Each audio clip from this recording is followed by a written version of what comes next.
Welcome to my YouTube channel. आज की इस वीडियो में मैं डिस्कस करूंगी वीबीटी ऑफ कोऑर्डिनेशन कंपाउंड्स। तो लिगेंड्स क्या होते हैं? जो वो मॉलिक्यूल्स जो सेंट्रल मेटल एटम को इलेक्ट्रॉन्स पे डोनेट करते हैं। इसकी दो टाइप्स हैं, स्ट्रॉन्ग फील्ड लिगेंड्स और weak field ligands. Strong field ligands का क्या काम है कि ये इलेक्ट्रॉन्स को पेयर अप करते हैं और वीक फील्ड लिगेंड्स इलेक्ट्रॉन को पेयर अप नहीं कर सकते। अब स्ट्रॉन्ग फील्ड लिगेंड्स को याद करने के लिए एक ट्रिक है। नेशनल कार पार्क, एन से नाइट्रोजन, सी से कार्बन, पी से फास्फोरस। ऐसे कंपाउंड जिनमें कार्बन, नाइट्रोजन और फास्फोरस होगी वो क्या होंगे? स्ट्रॉन्ग फील्ड लिगेंड्स होंगे। अब वीक फील्ड लिगेंड्स की एग्जांपल इस तरह से हम याद कर सकते हैं। Show, S for sulphur, H for halogens, O for oxygen. तो SCN fluorine, Cl negative, fluoride, chloride, ये इसकी वीक फील्ड लिगेंड्स की एग्जांपल है।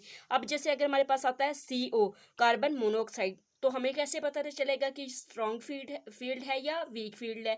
क्योंकि इसमें ऑक्सीजन भी है और कार्बन भी। तो हम पहले देखेंगे कि फर्स्ट वाला एटम देखेंगे, ठीक। अगर ये एलिमेंट देखेंगे, अगर ये स्ट्रॉन्ग फील्ड लिगेंड्स में से है तो हम इसको स्ट्रॉन्ग फील्ड लिगेंड्स में ही रखेंगे। CO कार्बन, देखें C से कार्बन था तो ये क्या है? Strong field ligand. अब इंपॉर्टेंस क्या है वीबीटी की? इससे हम हाइब्रिडाइजेशन फाइंड कर सकते हैं, मैग्नेटिक नेचर फाइंड कर सकते हैं। मैग्नेटिक नेचर, अगर इलेक्ट्रॉन्स पेयर्ड होंगे, कोई भी अनपेयर इलेक्ट्रॉन नहीं होगा तो वो कंपाउंड क्या होगा? डायमैग्नेटिक। और अगर अनपेयर्ड इलेक्ट्रॉन्स होंगे तो वो ऐसे कंपाउंड को कहते हैं पैरामैग्नेटिक। उसके बाद हम मैग्नेटिक मोमेंट फाइंड कर सकते हैं। इसका फार्मूला है mu is equal to n into n plus two under root. अब n क्या है? यहाँ पे नंबर ऑफ अनपेयर्ड इलेक्ट्रॉन्स हैं। जितने नंबर ऑफ अनपेयर्ड इलेक्ट्रॉन्स होंगे उनकी वैल्यू हम यहाँ n की जगह पुट करके हम म्यू की वैल्यू फाइंड कर सकते हैं।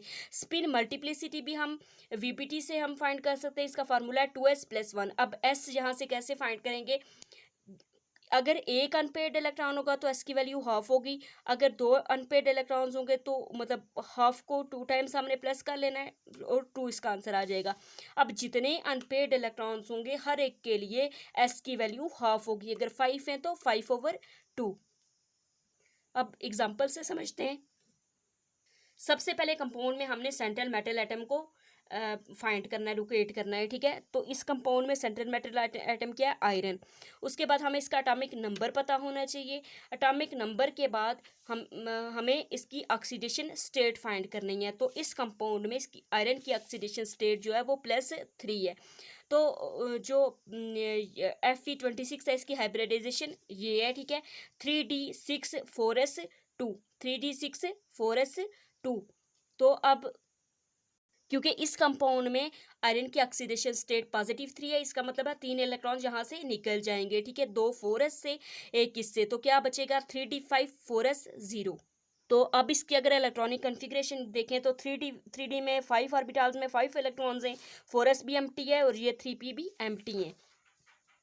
अब हमें पता है कि अगर हम इस कंपाउंड में देखें तो CN स्ट्रॉन्ग फील्ड लिगेंड है। स्ट्रॉन्ग फील्ड लिगेंड का काम है इलेक्ट्रॉन्स को पेयर अप करना। तो ये इन इलेक्ट्रॉन्स को इस तरह से पेयर अप कर देगा। ये वाला इलेक्ट्रॉन यहाँ चला जाएगा, पेयर बन जाएगा ऐसे, और ये वाला इलेक्ट्रॉन यहाँ चला जाएगा, ऐसे पेयर बन जाएगा और ये एक रह जाएगा। अब ये वाला जो 2 ऑर्बिट्स हैं वो खाली हो जाएंगे, 2 ये खाली हो जाएंगे, एक एस का 3 पी के।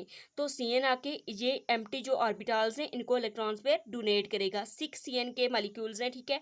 तो ये इन 6 ऑर्बिटल्स को अपने इलेक्ट्रॉन पे डोनेट करेंगे।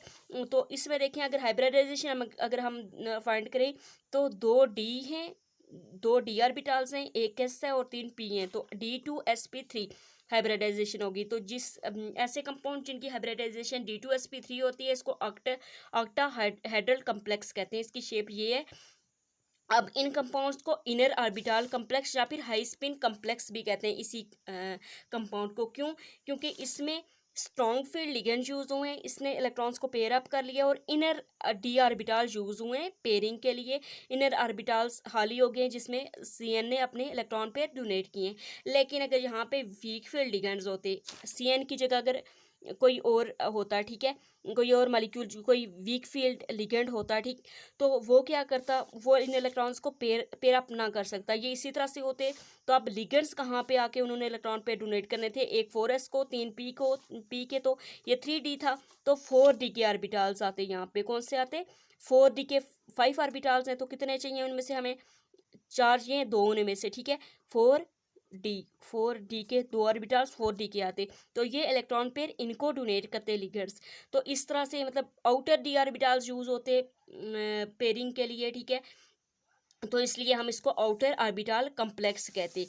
तो आउटर ऑर्बिटल कम्प्लेक्स या फिर इसको लो स्पिन कम्प्लेक्स कहते हैं। सिंपल वर्ड्स में ये है कि जब स्ट्रॉन्ग फील्ड लिगेंड्स होंगे तो जब हमारे पास जो कम्प्लेक्स बनेगा वो इनर ऑर्बिटल कम्प्लेक्स होगा, और जब वीक फील्ड लिगेंड्स होंगे तो जो कम्प्लेक्स बनेगा वो आउटर ऑर्बिटल कम्प्लेक्स होगा।